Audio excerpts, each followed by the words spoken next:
Thank you, Mr. Chair. I know it is off topic, not germane to the subject for today, but I'd be remiss if I didn't just offer to all of you, and I would love to enlist you as accomplices in this work. You know, I support the Dignity for Incarcerated Women Act.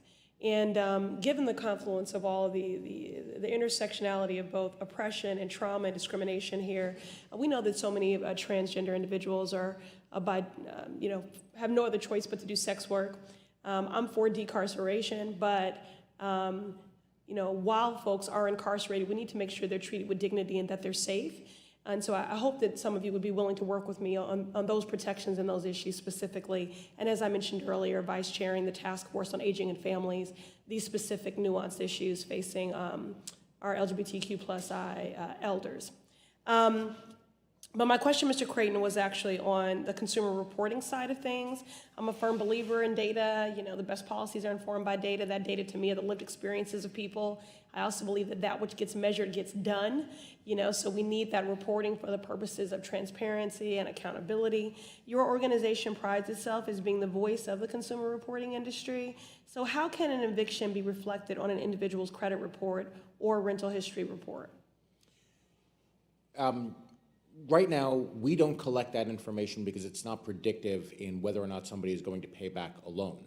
And we would suggest that there's nothing in the gender identity or sexual orientation of an individual that would be predictive for a loan. And so we wouldn't collect it. Our business is in credit reporting. I see. Okay. So does the eviction information specify whether discrimination played a role in the eviction? Eviction records are what they are. We're just passing on the eviction records that we get from other places in consumer reports. Of course, eviction is not part of a credit report. It's part of the other kind of consumer reports. And do you believe the lack of information about discrimination in rental history reports puts LGBTQ plus individuals at a further disadvantage while seeking rental housing? I don't know the answer to that. Any other opinion you'd like to elaborate on where that is concerned? Eviction records are important for landlords to consider when they're looking to rent an apartment to somebody, and it's one of many factors that they're going to take into account. It shouldn't be the determinative factor, but it should be a factor. And eviction records are public records, and so we help landlords get access to them. Okay. Anyone else on the panel care to comment?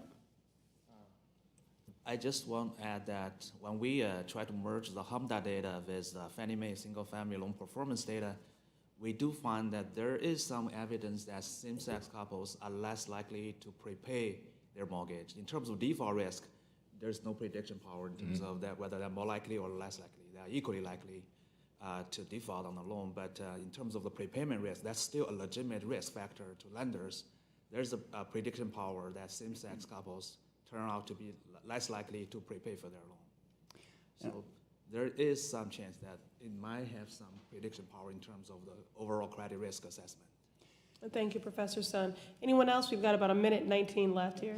I would just add that I think that there's ample evidence that the failure to ask for data on sexual orientation and gender identity, in fact, contributes to discrimination and marginalization, and we need to look no further than the Trump administration's efforts to remove those questions from the National Survey of Older Americans Act participants in 2017. In fact, when those questions and when that data was being collected, what it demonstrated was the failure for federally funded elder services to arrive at and be received by LGBT older adults. If we stop asking those questions, we don't identify that problem of discrimination and access. Right. And I'll also say that although the data may not be collected in the form that we want now, we do know that in the mortgage and lending industry, same-sex couples are facing discrimination.